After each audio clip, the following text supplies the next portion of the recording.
ವೈದ್ಯಕೀಯ ರೋಗ ನಿರ್ಣಯದ ಬಗ್ಗೆ ಮಾತಾಡುವಾಗ ನಮ್ಮಲ್ಲಿ ಒಂದು ನಿರೀಕ್ಷೆ ಇರುತ್ತೆ ಅಲ್ವಾ? ಒಂಥರ ನಿಖರತೆ ಇರ್ಬೇಕು ಅಂತ.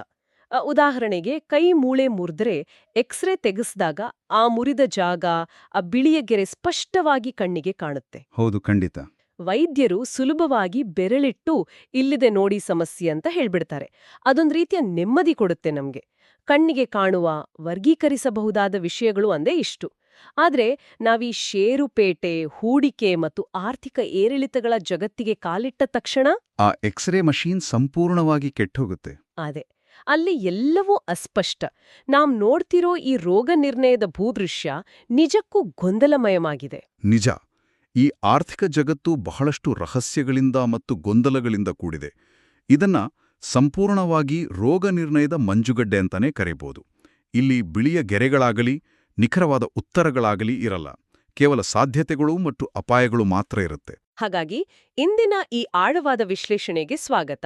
ಇಂದು ನಾವು ಬೆಂಜಮಿನ್ ಗ್ರಹಂ ಅವರ ಅತ್ಯಂತ ಪ್ರಸಿದ್ಧ ದ ಇಂಟೆಲಿಜೆಂಟ್ ಇನ್ವೆಸ್ಟರ್ ಪುಸ್ತಕ ಮತ್ತು ಅದಕ್ಕೆ ಜಾಸನ್ ಝ್ವಿಗ್ ಅವರು ಬರೆದಿರುವ ಟಿಪ್ಪಣಿಗಳನ್ನ ಆಧರಿಸಿ ಚರ್ಚೆ ಮಾಡ್ತಿದ್ದೀವಿ. ಷೇರುಪೇಟೆಯ ಅತ್ಯಂತ ಪ್ರಮುಖ ತತ್ವವಾದ ಮಾರ್ಜಿನ್ ಆಫ್ ಸೇಫ್ಟಿ ಅಂದ್ರೆ ಸುರಕ್ಷತಾ ಅಂತರವನ್ನ ಸಂಪೂರ್ಣವಾಗಿ ಬಿಡಿಸಿಡ್ಲಿದ್ದೀವಿ. ಸರಿ, ಇದನ್ನ ಬಿಡಿಸಿ ನೋಡೋಣ. ಈ ಚರ್ಚೆ ಕೇವಲ ಹಣಕಾಸು ಅಥವಾ ಅಂಕಿಅಂಶಗಳ ಬಗ್ಗೆ ಮಾತ್ರ ಅಲ್ಲ. ಖಂಡಿತ ಅಲ್ಲ. ಇದು ಮನುಷ್ಯನ ಸ್ವಭಾವ, ನಮ್ಮ ಭಾವನೆಗಳ ನಿಯಂತ್ರಣ ಮತ್ತೆ ಶಿಸ್ತಿನ ಬಗ್ಗೆ.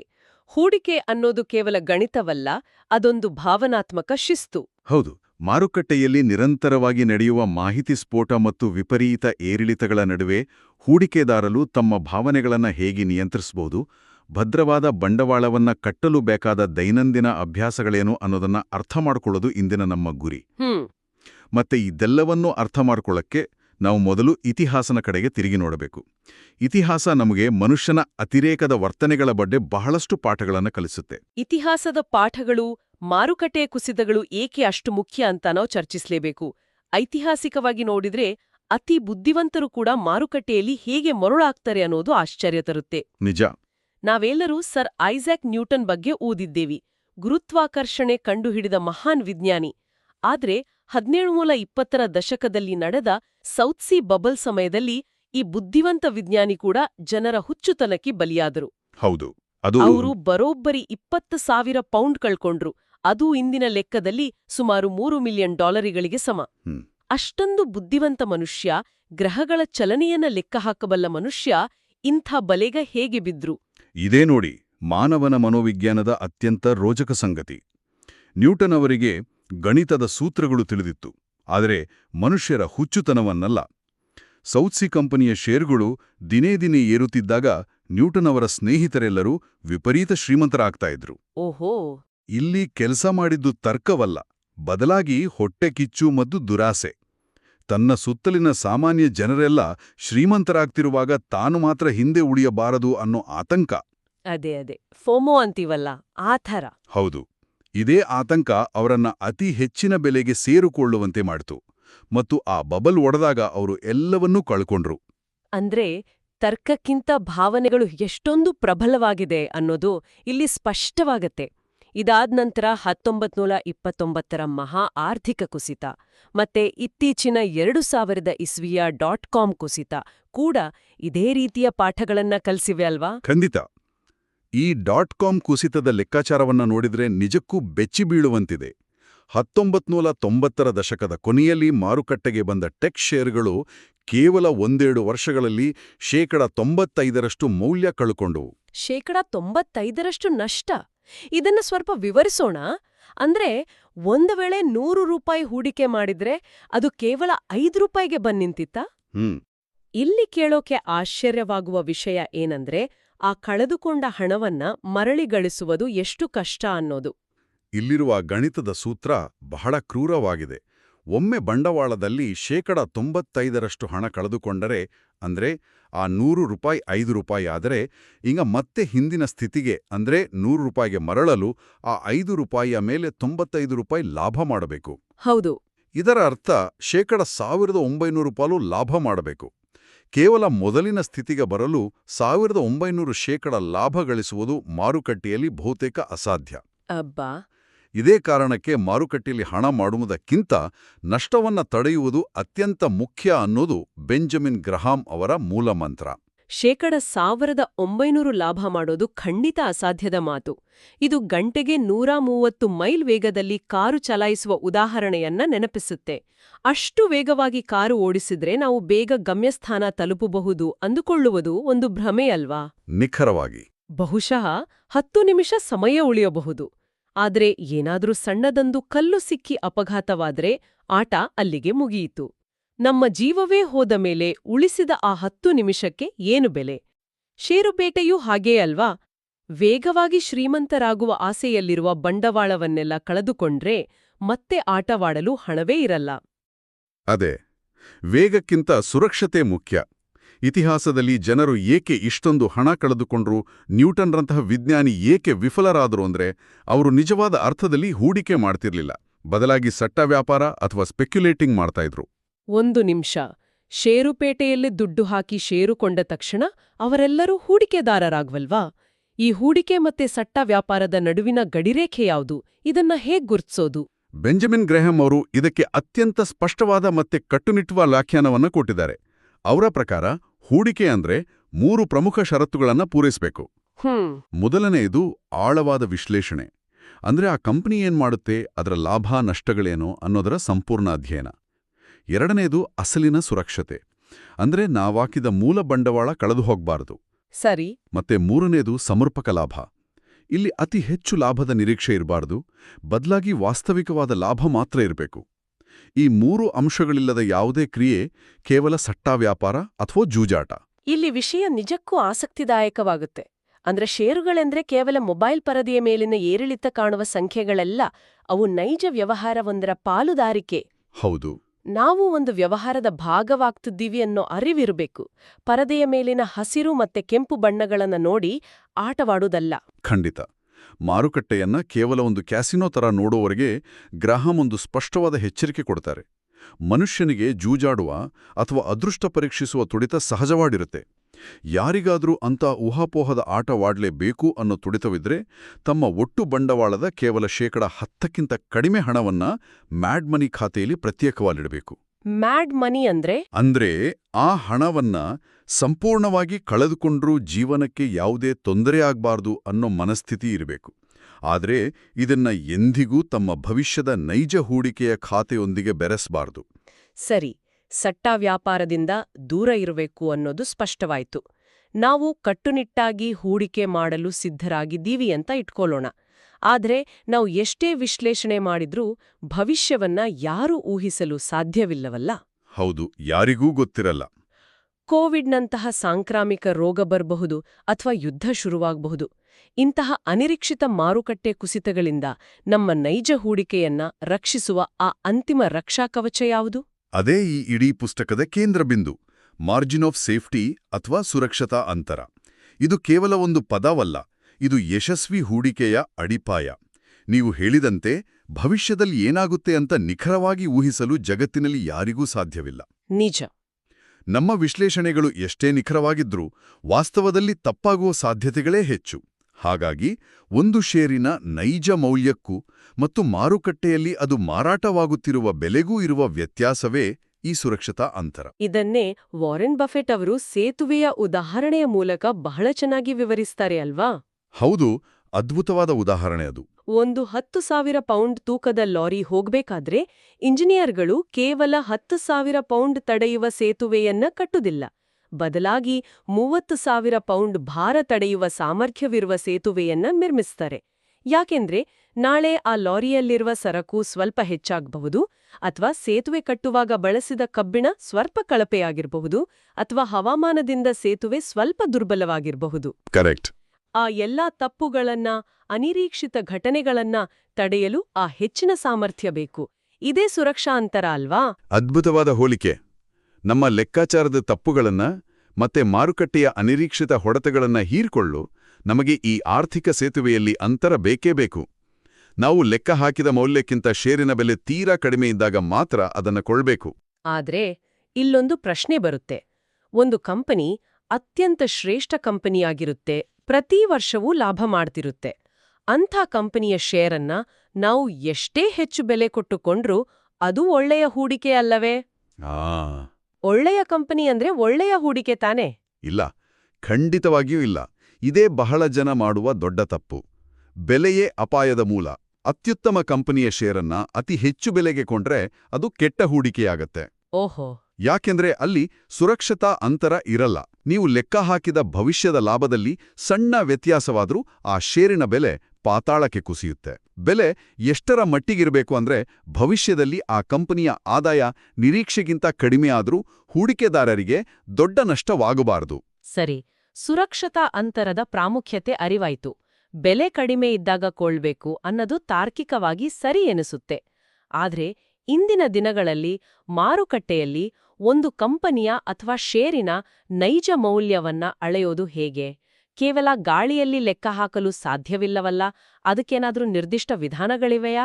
ಗ್ರಾಹಂ ಅವರು ತಮ್ಮ ಪುಸ್ತಕದಲ್ಲಿ ಈ ನೈಜ ಮೌಲ್ಯವನ್ನ ಅಳೆಯಲು 3 ಪ್ರಮುಖ ವಿಧಾನಗಳನ್ನು ವಿವರಿಸಿದ್ದಾರೆ. ಮೊದಲನೆಯದು ಬುಕ್ ವ್ಯಾಲ್ಯೂ.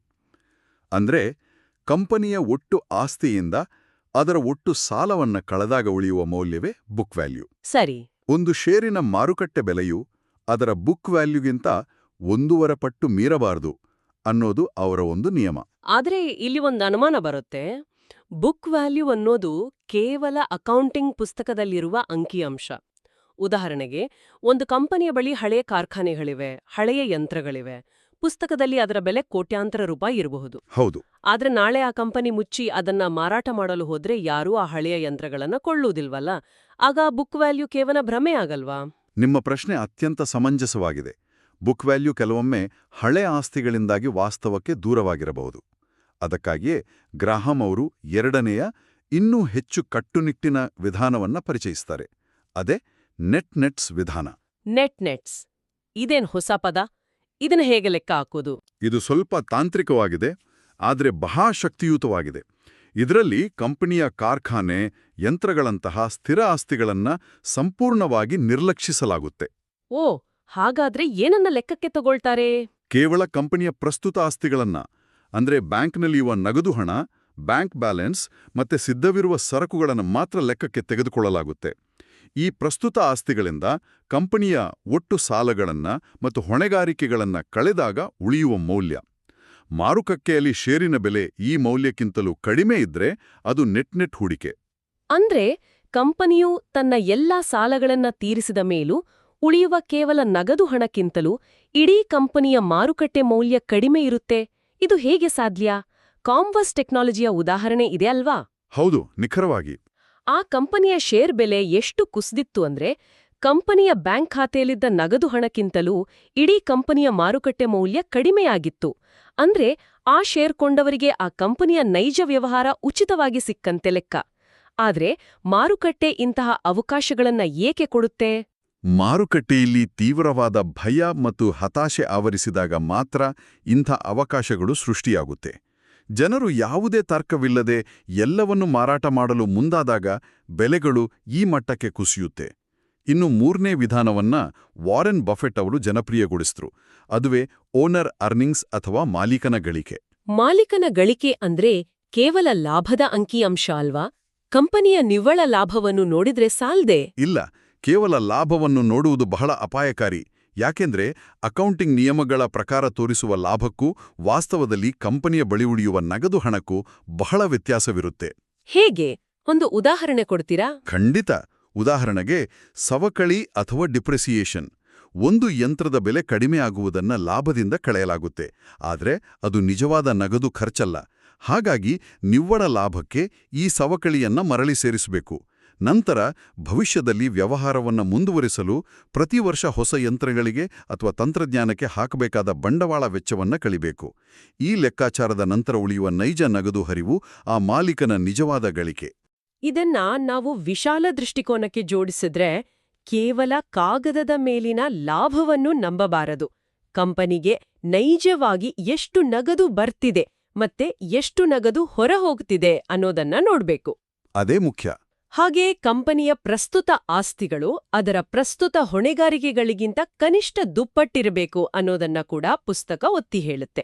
ಆದ್ರೆ ಇಲ್ಲೊಂದು ಪ್ರಶ್ನೆ ಕಾಡುತ್ತೆ. ಇಷ್ಟೆಲ್ಲ ವರದಿಗಳನ್ನ ಓದುವುದು, ಬ್ಯಾಲೆನ್ಸ್ ಶೀಟ್ ಪರಿಶೀಲಿಸುವುದು, ಬಂಡವಾಳ ವೆಚ್ಚವನ್ನ ಲೆಕ್ಕ ಹಾಕುವುದು ಹೌದು, ಇದೆಲ್ಲ ಬಹಳ ಇದೆಲ್ಲ ಕಷ್ಟದ ಕೆಲ್ಸ ಅಲ್ವಾ? ಸಾಮಾನ್ಯ ಜನರಿಗೆ ಈ ಶ್ರಮ ಹಾಕಲು ಸಮಯವೆಲ್ಲಿದೆ? ಇದನ್ನೆಲ್ಲ ಯಾರ್ ಮಾಡ್ಬೇಕು? ಇದು ಪ್ರತಿಯೊಬ್ಬರ ವ್ಯಕ್ತಿತ್ವ, ಆಸಕ್ತಿ ಮತ್ತೆ ಸಮಯವನ್ನ ಅವಲಂಬಿಸಿದೆ. ಗ್ರಾಹಂ ಅವರು ಹೂಡಿಕೆದಾರರನ್ನ ಪ್ರಮುಖವಾಗಿ 2 ವಿಧಗಳಾಗಿ ವಿಂಗಡಿಸ್ತಾರೆ. ಒಂದು ರಕ್ಷಣಾತ್ಮಕ ಹೂಡಿಕೆದಾರ ಅಂದ್ರೆ ಡಿಫೆನ್ಸಿವ್ ಇನ್ವೆಸ್ಟರ್, ಮತ್ತೆ ಇನ್ನೊಂದು ಉದ್ಯಮಶೀಲ ಹೂಡಿಕೆದಾರ ಅಂದ್ರೆ ಎಂಟರ್ಪ್ರೈಸಿಂಗ್ ಇನ್ವೆಸ್ಟರ್. ಇವರಿಬ್ಬರ ನಡುವಿನ ಮೂಲ ವ್ಯತ್ಯಾಸವೇನು? ರಕ್ಷಣಾತ್ಮಕ ಹೂಡಿಕೆದಾರರು ಯಾರು? ರಕ್ಷಣಾತ್ಮಕ ಹೂಡಿಕೆದಾರರು ಅಂದ್ರೆ ತಮ್ಮ ದೈನಂದಿನ ಉದ್ಯೋಗದಲ್ಲಿ ಬಿಡುವಿಲ್ಲದವರು. ಇವರಿಗೆ ವರದಿಗಳನ್ನು ಓದಲು, ಮಾರುಕಟ್ಟೆಯನ್ನು ವಿಶ್ಲೇಷಿಸಲು ಸಮಯವಿರಲ್ಲ. ಇವರ ಮುಖ್ಯ ಗುರಿ ದೊಡ್ಡ ತಪ್ಪುಗಳನ್ನು ಮಾಡದಿರುವುದು ಮತ್ತೆ ರಾತ್ರಿ ನೆಮ್ಮದಿಯಾಗಿ ನಿದ್ರೆ ಮಾಡೋದು. ಓಕೆ. ಇವರು ವೈಯಕ್ತಿಕವಾಗಿ ಷೇರುಗಳನ್ನು ಹುಡುಕುವ ಬದಲು ಇಡೀ ಮಾರುಕಟ್ಟೆಯನ್ನು ಪ್ರತಿನಿಧಿಸುವ ಇಂಡೆಕ್ಸ್ ಫಂಡ್ಗಳ ಮೂಲಕ ಹೂಡಿಕೆ ಮಾಡುವುದು ಅತ್ಯಂತ ಸೂಕ್ತ. ಇಲ್ಲಿ ಹೆಚ್ಚು ಶ್ರಮವಿಲ್ಲ, ಆದರೆ ಮಾರುಕಟ್ಟೆಯ ಸರಾಸರಿ ಲಾಭ ಖಚಿತವಾಗಿ ಸಿಗುತ್ತೆ. ಹಾಗಾದ್ರೆ ಉದ್ಯಮಶೀಲ ಹೂಡಿಕೆದಾರರು ಅಂದ್ರೆ ಯಾರು? ಅವರು ಹೆಚ್ಚಿನ ಶ್ರಮ ವಹಿಸ್ತಾರಾ? ಖಂಡಿತ. ಉದ್ಯಮಶೀಲ ಹೂಡಿಕೆದಾರರು ಮಾರುಕಟ್ಟೆಯ ಬಗ್ಗೆ ಆಳವಾಗಿ ಅಧ್ಯಯನ ಮಾಡಲು ಸಮಯ, ಶ್ರಮ ಮತ್ತು ಬುದ್ಧಿವಂತಿಕೆಯನ್ನ ಮೀಸಲಿಡ್ತಾರೆ. ನಾವು ಮೊದಲು ಚರ್ಚಿಸಿದ ಆ ನೆಟ್ ಷೇರುಗಳನ್ನು ಹುಡುಕೋದು, ಕಷ್ಟಪಟ್ಟು ಬ್ಯಾಲೆನ್ಸ್ ಶೀಟ್ ಓದೋದು ಇವರ ಕೆಲಸ. ಅಗ್ಗದ ಆದರೆ ಮೌಲ್ಯಯುತವಾದ ಷೇರುಗಳನ್ನು ಹುಡುಕುವ ಸವಾಲನ್ನ ಅವರು ಆನಂದಿಸ್ತಾರೆ. ತಜ್ಞರು ಹೇಳುವಂತೆ ಈ 2 ಹಾದಿಗಳು ಅತ್ಯುತ್ತಮವಾಗಿವೆ. ನೀವು ಯಾವುದನ್ನಾದರೂ ಆಯ್ಕೆ ಮಾಡಿಕೊಳ್ಬೋದು, ಆದರೆ ನಿಜವಾದ ಅಪಾಯ ಶುರುವಾಗೋದು ನಾವು 2ರ ಮಧ್ಯೆ ಸಿಲುಕೊಂಡಾಗ. ಅಂದ್ರೆ ಅರ್ಧ ರಕ್ಷಣಾತ್ಮಕ, ಅರ್ಧ ಉದ್ಯಮಶೀಲರಾಗಲು ಹೊರಡುವುದು. ಇದು ಹೇಗಿದೆ ಅಂದ್ರೆ, ಒಬ್ಬ ವ್ಯಕ್ತಿ ಹಳೆ ವಸ್ತುಗಳನ್ನ ಮಾರುವ ಆಂಟಿಕ್ ಅಂಗಡಿಗೆ ಹೋಗಿ ಅಲ್ಲಿ ಧೂಳು ಹಿಡಿದಿರುವ ಒಂದು ಕಲಾಕೃತಿಯನ್ನ ನೋಡಿ ಇದು ನಿಜಕ್ಕೂ ಬೆಲೆಬಾಳುವ ವಸ್ತು ಅಂತ ಅರಿತು ಅತ್ಯಂತ ಕಡಿಮೆ ಬೆಲೆಗೆ ಕೊಳ್ಳುವುದು. ಹೌದು, ಇದು ಉದ್ಯಮಶೀಲ ಹೂಡಿಕೆ. ಆದರೆ ರಕ್ಷಣಾತ್ಮಕ ಹೂಡಿಕೆ ಅಂದ್ರೆ ಯಾವುದೇ ಗೊಂದಲವಿಲ್ಲದೆ ನೇರವಾಗಿ ಒಂದು ಅಧಿಕೃತ ಮಳಿಗೆಗೆ ಹೋಗಿ ಸರಿಯಾದ ಬೆಲೆ ಕೊಟ್ಟು ಖಾತರಿಯಿರುವ ಹೊಸ ವಸ್ತುವನ್ನ ಕೊಳ್ಳುವುದು. ಖಂಡಿತ. ಆದ್ರೆ ಆ ಹಳೆ ವಸ್ತುಗಳ ಅಂಗಡಿಗೆ ಹೋಗಿ ಕಲಾಕೃತಿಗಳ ಬಗ್ಗೆ ಯಾವ ಜ್ಞಾನವೂ ಇಲ್ಲದೆ ಯಾರೋದೋ ಮಾತು ಕೇಳಿ ಯಾವುದೋ ಮಣ್ಣಿನ ಮಡಕೆಗೆ ₹1,000 ಸುರಿಯುವುದು, ಅದು ಅಪಾಯ ಅಲ್ವಾ? 100ಕ್ಕೆ 100 ಸರಿಯಾದ ಹೋಲಿಕೆ. ತನಗೆ ಗೊತ್ತಿಲ್ಲದ ಜಾಗದಲ್ಲಿ ಪರಿಣತನಂತೆ ವರ್ತಿಸಲು ಹೋಗುವುದೇ ಆ ಅರ್ಧ ಉದ್ಯಮಶೀಲತೆಯ ಅಪಾಯ. ನಿಮಗೆ ಯಾವ ಶೈಲಿ ಒಗ್ಗುತ್ತದೋ ಆ ಹಾದಿಯನ್ನ ಮಾತ್ರ ಆರಿಸಿಕೊಳ್ಳಬೇಕು ಮತ್ತೆ ಅದಕ್ಕೆ ಬದ್ಧರಾಗಿರಬೇಕು. ಸರಿ, ರಕ್ಷಣಾತ್ಮಕ ಹಾದಿಯನ್ನಾಗಲಿ ಅಥವಾ ಉದ್ಯಮಶೀಲ ಹಾದಿಯನ್ನಾಗಲಿ ಆಯ್ಕೆ ಮಾಡಿಕೊಂಡ್ವಿ ಅಂತ ಇಟ್ಕೊಳ್ಳೋಣ. ಆದ್ರೆ ಮಾರುಕಟ್ಟೆ ತೀವ್ರವಾಗಿ ಕುಸಿದಾಗ ಭಯವಾಗುವುದು, ಏರಿದಾಗ ಆಸೆ ಹುಟ್ಟುವುದು ಮನುಷ್ಯನ ಸಹಜ ಸ್ವಭಾವ. ಹೌದು. ತಾರ್ಕಿಕ ಜ್ಞಾನ ಎಷ್ಟೇ ಇದ್ರೂ, ಪುಸ್ತಕಗಳನ್ನ ಓದಿದ್ರು, ಈ ವಿಪರೀತ ಏರಿಳಿತಗಳಲ್ಲಿ ನಮ್ಮ ಭಾವನೆಗಳನ್ನ ನಿಯಂತ್ರಿಸೋದು ಹೇಗೆ? ಇದು ಈ ಚರ್ಚೆಯ ಅತ್ಯಂತ ಸೂಕ್ಷ್ಮ ಮತ್ತೆ ಪ್ರಮುಖ ಭಾಗ. ನಮ್ಮ ಅತಿ ದೊಡ್ಡ ಶತ್ರು ಆ ಮಾರುಕಟ್ಟೆ ಅಲ್ಲ, ನಮ್ಮೊಳಗಿರುವ ನಮ್ಮದೇ ಭಾವನೆಗಳು. ಮಾನವನ ಮೆದುಳಿನಲ್ಲಿರುವ ಅಮಿಗ್ಡಾಲಾ ಅನ್ನೋ ಭಾಗ ನಷ್ಟದ ನೋವನ್ನ ಲಾಭದ ಸಂತೋಷಕ್ಕಿಂತ 2 ಪಟ್ಟು ಹೆಚ್ಚು ತೀವ್ರವಾಗಿ ಪ್ರತಿಕ್ರಿಯಿಸುವಂತೆ ಮಾಡುತ್ತೆ ಅಂತ ಮನೋವಿಜ್ಞಾನ ಹೇಳುತ್ತೆ. 2 ಪಟ್ಟು ಹೆಚ್ಚಾ? ಹೌದು. ನಾವು ₹100 ಲಾಭ ಬಂದಾಗ ಖುಷಿ ಪಡ್ತೀವಿ, ಆದರೆ ₹100 ನಷ್ಟವಾದಾಗ ಅದಕ್ಕಿಂತ ದುಪ್ಪಟ್ಟು ನೋವು ಅನುಭವಿಸ್ತೀವಿ. ಅದಕ್ಕಾಗಿಯೇ ಷೇರ್ಪೇಟೆ ಕುಸಿದಾಗ ಜನ ತರ್ಕಬದ್ಧವಾಗಿ ಯೋಚಿಸದೆ ಭಯಭೀತರಾಗಿ ಮಾರಾಟ ಮಾಡ್ತಾರೆ. ಇದನ್ನೇ ಗ್ರಹಾಂ ಅವರು ಮಿಸ್ಟರ್ ಮಾರ್ಕೆಟ್ ಪರಿಕಲ್ಪನೆಯ ಮೂಲಕ ಬಹಳ ಸುಂದರವಾಗಿ ವಿವರಿಸ್ತಾರಲ್ವಾ? ನಾವು ಒಂದು ವ್ಯವಹಾರದಲ್ಲಿ ಪಾಲುದಾರರಾಗಿದ್ದೀವಿ, ನಮ್ಮ ಇನ್ನೊಬ್ಬ ಪಾಲುದಾರನ ಹೆಸರೇ ಮಿಸ್ಟರ್ ಮಾರ್ಕೆಟ್. ಆತ ಮಾನಸಿಕವಾಗಿ ಅಸ್ಥಿರವಾಗಿರುವ ವ್ಯಕ್ತಿ. ಹೌದು. ಕೂಗಿ ಹೇಳ್ತಾನೆ. ಒಂದು ದಿನ ಆತನಿಗೆ ವಿಪರೀತ ಉತ್ಸಾಹ ಇರುತ್ತೆ, ಆಗ ಅತಿ ಹೆಚ್ಚಿನ ಬೆಲೆ ಹೇಳ್ತಾನೆ. ಮರುದಿನ ತೀವ್ರ ಹತಾಶೆಯಿಂದಿರ್ತಾನೆ, ಆಗ ಅತಿ ಕಡಿಮೆ ಬೆಲೆಗೆ ಷೇರುಗಳನ್ನ ಮಾರಲು ಬರ್ತಾನೆ. ನಾವಾತನ ಕೂಗಿಗೆ ತಲೆಕೆಡಿಸಿಕೊಳ್ಳಬಾರದು, ಆತನ ಮನಸ್ಥಿತಿಗೆ ತಕ್ಕಂತೆ ನಾವು ಕುಣಿಯಬಾರದು ಅಲ್ವಾ? ಖಂಡಿತ. ಆತನ ಬೆಲೆ ತೀರಾ ಕಡಿಮೆ ಇದ್ದಾಗ ಮಾತ್ರ ಕೊಳ್ಳಬೇಕು, ತೀರಾ ಹೆಚ್ಚಿದ್ದಾಗ ಮಾತ್ರ ಮಾರಬೇಕು. ಉಳಿದ ಸಮಯದಲ್ಲಿ ಆತನನ್ನ ನಿರ್ಲಕ್ಷಿಸಬೇಕು. ಇದು ಹೇಳಲು ಸುಲಭ, ಆದರೆ ಪ್ರತಿದಿನ ಪರದೆಯ ಮೇಲೆ ಕುಸಿಯುವ ಬೆಲೆಗಳನ್ನು ನೋಡುವಾಗ ಆಚರಣೆಗೆ ತರಲು ಕಷ್ಟ. ಅದಕ್ಕಾಗಿಯೇ ನಮ್ಮ ಭಾವನೆಗಳನ್ನು ಬದಿಗಿಡಲು ಕೆಲವು ದೈನಂದಿನ ಯಾಂತ್ರಿಕ ಅಭ್ಯಾಸಗಳು ಬೇಕು. ಆ ದೈನಂದಿನ ಕಾರ್ಯಸಾಧ್ಯವಾದ ಅಭ್ಯಾಸಗಳು ಯಾವುವು? ನಾವು ಪ್ರತಿದಿನ ಏನ್ ಮಾಡ್ಬೇಕು? ಮೊದಲನೆಯದು ಡಾಲರ್ ಕಾಸ್ಟ್ ಆವರೇಜಿಂಗ್. ಇದನ್ನು ನಾವು ವ್ಯವಸ್ಥಿತ ಹೂಡಿಕೆ ಅಥವಾ SIP ಅಂತಾನೂ ಕರೆಯಬಹುದು. ಮಾರುಕಟ್ಟೆಯ ಸ್ಥಿತಿ ಏನೇ ಇರಲಿ, ಏರುತ್ತಿರ್ಲಿ ಅಥವಾ ಬೀಳುತ್ತಿರ್ಲಿ, ಪ್ರತಿ ತಿಂಗಳು ಒಂದು ನಿಗದಿತ ಮೊತ್ತವನ್ನ ಕಣ್ಣು ಮುಚ್ಚಿ ಇಂಡೆಕ್ಸ್ ಫಂಡ್ಗಳಲ್ಲಿ ಹೂಡಿಕೆ ಮಾಡ್ತಾ ಹೋಗುವುದು. ಆದ್ರೆ ಮಾರುಕಟ್ಟೆ ಕುಸಿಯುತ್ತಿರುವಾಗ ಕಣ್ಣು ಮುಚ್ಚಿ ಹೂಡಿಕೆ ಮಾಡುವುದು ಮೂರ್ಖತನ ಅಲ್ವಾ? ಇಲ್ಲ, ಇದು ಮೂರ್ಖತನವಲ್ಲ, ಇದು ಗಣಿತದ ಚಮತ್ಕಾರ. ನೀವು ಪ್ರತಿ ತಿಂಗಳು 5,000 ರೂಪಾಯಿ ಹೂಡಿಕೆ ಮಾಡ್ತಿದ್ದೀರಿ ಅಂತ ಇಟ್ಕೊಳ್ಳಿ. ಮಾರುಕಟ್ಟೆ ಉತ್ತುಂಗದಲ್ಲಿದ್ದಾಗ ಆ ಹಣಕ್ಕೆ ನಿಮಗೆ ಕೇವಲ 10 ಷೇರುಗಳು ಸಿಗಬಹುದು. ಓಕೆ. ಆದರೆ ಮಾರುಕಟ್ಟೆ ಕುಸಿದು ಬೆಲೆ ಅರ್ಧಕ್ಕಿಳಿದಾಗ ಅದೇ 5,000 ರೂಪಾಯಿಗೆ ನಿಮಗೆ 20 ಷೇರುಗಳು ಸಿಗುತ್ತೆ. ಅಂದ್ರೆ ನಿಮಗೆ ಅರಿವಿಲ್ಲದಂತೆಯೇ ನೀವು ಕಡಿಮೆ ಬೆಲೆಗೆ ಹೆಚ್ಚು ಷೇರುಗಳನ್ನು ಕೊಳ್ಳುತ್ತಿದ್ದೀರಿ. ಇಲ್ಲಿ ಭಾವನೆಗಳಿಗೆ ಜಾಗವಿಲ್ಲ, ಕೇವಲ ನಿಯಮವಿದೆ. ಓಹೋ, ಇದು ನಿಜಕ್ಕೂ ಅದ್ಭುತವಾದ ರಕ್ಷಣಾತ್ಮಕ ತಂತ್ರ. ಇನ್ನು ಎರಡನೆಯ ಅಭ್ಯಾಸ ಯಾವುದು? ಎರಡನೆಯದು ರೀಬ್ಯಾಲೆನ್ಸಿಂಗ್. ಅಂದ್ರೆ ಹೂಡಿಕೆಯನ್ನ ಪದೇ ಪದೇ ಪರಿಶೀಲಿಸದೇ ಇರುವುದು. ನೀವು ನಿಮ್ಮ ಬಂಡವಾಳವನ್ನ 50% ಷೇರುಗಳಲ್ಲಿ, 50% ಬಾಂಡ್ಗಳಲ್ಲಿ ಇಟ್ಟಿದ್ದೀರಿ ಅಂತ ಇಟ್ಕೊಳ್ಳಿ. ವರ್ಷಕ್ಕೆ ಕೇವಲ 2 ಬಾರಿ, ಉದಾಹರಣೆಗೆ ಹೊಸ ವರ್ಷದ ದಿನ ಮತ್ತೆ ಜುಲೈ 4ರಂದು ಮಾತ್ರ ನಿಮ್ಮ ಬಂಡವಾಳವನ್ನ ಪರಿಶೀಲಿಸಿ. ಷೇರುಗಳು ಹೆಚ್ಚು ಬೆಳೆದು 60% ಆಗಿದ್ರೆ ಆ ಹೆಚ್ಚುವರಿ 10% ಮಾರಿ ಅದನ್ನ ಮತ್ತೆ ಬಾಂಡ್ಗಳಿಗೆ ಹಾಕಿ ಸಮತೋಲನ ಮಾಡುವುದು. ವರ್ಷದ ಉಳಿದ ದಿನಗಳಲ್ಲಿ ಷೇರ್ ಬೆಲೆ ನೋಡೋದನ್ನೇ ಸಂಪೂರ್ಣವಾಗಿ ನಿಲ್ಲಿಸಬೇಕು. ದಿನ ಬೆಳಗಾದ್ರೆ ಷೇರ್ ಬೆಲೆ ನೋಡಬಾರ್ದು. ಮತ್ತೆ ರಕ್ಷಣಾತ್ಮಕ ಹೂಡಿಕೆದಾರನ ಅತ್ಯಂತ ಪ್ರಬಲ ಅಸ್ತ್ರ ಯಾವುದು ಅನ್ನೋದನ್ನ ನಾವಿಲ್ಲಿ ನೆನಪಿಸ್ಕೋಬೇಕು. ಅದೇ ನನಗೆ ಗೊತ್ತಿಲ್ಲ ಮತ್ತು ನನಗೆ ಚಿಂತೆ ಇಲ್ಲ ಅನ್ನೋ ಮಂತ್ರ. ಹೌದು. ಯಾರಾದ್ರೂ ಬಂದು ಮುಂದಿನ ವರ್ಷ ಮಾರುಕಟ್ಟೆ ಏನಾಗಬಹುದು ಅಥವಾ ಮುಂದಿನ ತಿಂಗಳು ಯಾವ ಷೇರು ಏರ್ಬಹುದು ಅಂತ ಕೇಳಿದ್ರೆ ನನಗ್ ಗೊತ್ತಿಲ್ಲ ಮತ್ತು ನಾನು ಆ ಬಗ್ಗೆ ಚಿಂತಿಸುವುದಿಲ್ಲ ಅನ್ನೋದೇ ನಮ್ಮ ಉತ್ತರವಾಗಿರ್ಬೇಕು. ಹೌದು. ಭವಿಷ್ಯವನ್ನ ಊಹಿಸುವ ವ್ಯರ್ಥ ಪ್ರಯತ್ನದಿಂದ ನಮ್ಮನ್ನ ನಾವು ಬಿಡುಗಡೆ ಮಾಡಿಕೊಳ್ಳುವುದು ಒಬ್ಬ ಹೂಡಿಕೆದಾರನಿಗೆ ಸಿಗುವ ಅತಿ ದೊಡ್ಡ ಮಾನಸಿಕ ಶಕ್ತಿ. ಮಾರುಕಟ್ಟೆಯಲ್ಲಿ ನಿರಂತರವಾಗಿ ಯಶಸ್ವಿಯಾಗಲು ಈ ನಿರ್ಲಿಪ್ತತೆ ಬೇಕೇ ಬೇಕು. ಆದ್ರೆ ಇಂದಿನ ದಿನಗಳಲ್ಲಿ ಇದು ಸಾಧ್ಯವಾ? ದಿನದ 24 ಗಂಟೆ ನ್ಯೂಸ್ ಚಾನೆಲ್ಗಳು ಬೊಬ್ಬೆ ಹೊಡೆಯುತ್ತಿರ್ತವೆ. ಮಾರುಕಟ್ಟೆ ಕುಸಿಯಿತು, ಆರ್ಥಿಕತೆ ನಾಶವಾಯಿತು, ಯುದ್ಧ ಶುರುವಾಯಿತು ಅಂತ ಕೆಂಪು ಅಕ್ಷರಗಳಲ್ಲಿ ಭಯ ಹುಟ್ಟಿಸುತ್ತಲೇ ಇರ್ತವೆ. ಹೀಗಿರುವಾಗ ಒಬ್ಬ ಸಾಮಾನ್ಯ ಮನುಷ್ಯ ನನಗೆ ಗೊತ್ತಿಲ್ಲ ಅಂತ ಸುಮ್ನಿರೋದು ಅಥವಾ ನಿರ್ಲಿಪ್ತನಾಗಿರೋದು ನಿಜಕ್ಕೂ ಸಾಧ್ಯವಾ? ಇದು ಕಷ್ಟ, ಆದರೆ ಖಂಡಿತ ಸಾಧ್ಯವಿದೆ. ಅದಕ್ಕಾಗಿಯೇ ಈ ಮೆಕ್ಯಾನಿಕಲ್ ಅಥವಾ ಯಾಂತ್ರಿಕ ಹೂಡಿಕೆ ವಿಧಾನಗಳು, ಅಂದ್ರೆ ನಿರ್ದಿಷ್ಟ ದಿನಾಂಕದಂದು ಸ್ವಯಂಚಾಲಿತವಾಗಿ ಹಣ ಹೂಡಿಕೆಯಾಗುವ ವ್ಯವಸ್ಥೆಗಳು ಅಷ್ಟು ಮುಖ್ಯವಾಗುವುದು. ಈ ಸ್ವಯಂಚಾಲಿತ ಹೂಡಿಕೆಗಳು ಮನುಷ್ಯನ ಇಚ್ಛಾಶಕ್ತಿಗಿಂತ ಹೆಚ್ಚು ಪ್ರಬಲವಾಗಿ ಕೆಲಸ ಮಾಡುತ್ತವೆ. ಭಾವನೆಗಳನ್ನು ಸಂಪೂರ್ಣವಾಗಿ ಬದಿಗಿಟ್ಟು ನಿಯಮಗಳನ್ನು ಮಾತ್ರ ಪಾಲಿಸುವುದು ಈ ವಿಧಾನದ ಜೀವಾಳ. ನಾವು ನಮ್ಮನ್ನೇ ನಂಬುವ ಬದಲು ನಮ್ಮ ವ್ಯವಸ್ಥೆಯನ್ನು ನಂಬಬೇಕು. ಒಟ್ಟಾರೆಯಾಗಿ ಹೇಳುವುದಾದ್ರೆ ಈ ಆಳವಾದ ವಿಶ್ಲೇಷಣೆಯಿಂದ ನಮಗೆ ಸ್ಪಷ್ಟವಾಗುವುದೇನೆಂದ್ರೆ, ಬುದ್ಧಿವಂತ ಹೂಡಿಕೆದಾರನಾಗುವುದು ಕೇವಲ ಮೆದುಳಿನ ಅಥವಾ ಬುದ್ಧಿಮತ್ತೆಯ ವಿಚಾರ ಅಲ್ಲ. ಐಕ್ಯೂಗೂ ಇದಕ್ಕೂ ಸಂಬಂಧವಿಲ್ಲ. ನಿಜ. ಅದು ಸಂಪೂರ್ಣವಾಗಿ ಗುಣಮಟ್ಟದ ಶಿಸ್ತು ಮತ್ತು ಭದ್ರವಾದ ಚಾರಿತ್ರ್ಯದ ವಿಚಾರ. ನಾವು ನಮ್ಮ ಭಾವನೆಗಳನ್ನ ಎಷ್ಟು ಚೆನ್ನಾಗಿ ನಿಯಂತ್ರಿಸ್ಕೊಳ್ತೀವಿ, ವಿಪರೀತದ ಆಸೆ ಮತ್ತು ಅತಿಯಾದ ಭಯದಿಂದ ಎಷ್ಟು ದೂರವಿರ್ತೀವಿ ಅನ್ನೋದರ ಮೇಲೆ ನಮ್ಮ ಆರ್ಥಿಕ ಯಶಸ್ಸು ನಿಂತಿದೆ. 100ಕ್ಕೆ 100 ಸತ್ಯ. ಒಬ್ಬ ವ್ಯಕ್ತಿ ಜಗತ್ತಿನ ಅತ್ಯುತ್ತಮ ವಿಶ್ಲೇಷಣಾ ವರದಿಗಳನ್ನು ಓದಿದ್ರೂ, ಶ್ರೇಷ್ಠ ಕಂಪನಿಯ ಷೇರ್ಗಳನ್ನು ಕೊಂಡ್ರೂ, ಆತನಲ್ಲಿ ತಾಳ್ಮೆ ಮತ್ತು ಶಿಸ್ತು ಇಲ್ಲದಿದ್ರೆ ಅದರಿಂದ ಯಾವುದೇ ಪ್ರಯೋಜನವಿಲ್ಲ. ನಮಗೆ ಬೇಕಾಗಿರೋದು ಹಣಕಾಸಿನ ಜ್ಞಾನಕ್ಕಿಂತ ಹೆಚ್ಚಾಗಿ ಭಾವನಾತ್ಮಕ ಸಮತೋಲನ. ಖಂಡಿತ. ಈ ಅದ್ಭುತವಾದ ಚರ್ಚೆಯನ್ನ ಮುಗಿಸೋ ಮುನ್ನ ಒಂದು ಹೊಸ ಆಲೋಚನೆಯನ್ನ ಬಿಟ್ಟೋಗೋಣ. ಬೆಂಜಮಿನ್ ಗ್ರಹಾಂ ಅವರು ಈ ಪುಸ್ತಕ ಬರೆದ ಕಾಲದಲ್ಲಿ ಕಂಪನಿಗಳ ವರದಿಗಳನ್ನ ಪಡೆಯೋದು, ಷೇರ್ ಬೆಲೆಗಳನ್ನ ತಿಳಿಯೋದು ಬಹಳ ಕಷ್ಟದ ಕೆಲಸವಾಗಿತ್ತು. ಹೌದು, ಪೇಪರ್ ಬರೋವರೆಗೂ ಕಾಯ್ಬೇಕಿತ್ತು. ಅದೇ, ಜನರು ಬೆಳಗಿನ ಪತ್ರಿಕೆ ಬರೋವರೆಗೂ ಕಾಯ್ಬೇಕಿತ್ತು. ಆದ್ರೆ ಇಂದು ನಮ್ಮೆಲ್ಲರ ಸ್ಮಾರ್ಟ್ಫೋನ್ಗಳಲ್ಲಿ ಪ್ರತಿ ಸೆಕೆಂಡಿಗೊಮ್ಮೆ ಷೇರ್ ಬೆಲೆಗಳನ್ನು ನೋಡುವ ಸೌಲಭ್ಯವಿದೆ. ಅಷ್ಟೇ ಅಲ್ಲ, ಜಗತ್ತಿನ ಮೂಲೆ ಮೂಲೆಯ ಸುದ್ದಿಗಳು ಕ್ಷಣಾರ್ಧದಲ್ಲಿ ಬಂದು ಬೀಳ್ತವೆ. ಈ ಅತಿಯಾದ ಮಾಹಿತಿಯೇ ನಮ್ಮ ಭಾವನೆಗಳನ್ನ ಪದೇ ಪದೇ ಕೆರಳಿಸ್ತಿದೆಯಾ? ಈ ತ್ವರಿತ ಮಾಹಿತಿಯಿಂದ, ತಾಳ್ಮೆಯಿಂದ ಕಾದು ಶಿಸ್ತಿನಿಂದ ಹೂಡಿಕೆ ಮಾಡುವುದು ಮೊದಲಿನಿಗಿಂತ ಮತ್ತಷ್ಟು ಕಷ್ಟಕರವಾಗ್ತಿದೆಯಾ? ತಂತ್ರಜ್ಞಾನ ಬೆಳೆದಂತೆ, ಮಾರುಕಟ್ಟೆಯ ಸಾಧನಗಳು ಸುಧಾರಿಸಿದಂತೆ, ನಾವು ಹೂಡಿಕೆಯ ಮೂಲ ತತ್ವಗಳಿಂದ, ಆ ತಾಳ್ಮೆಯಿಂದ ಹಿಂದೆ ಸರಿತಿದೀವಾ?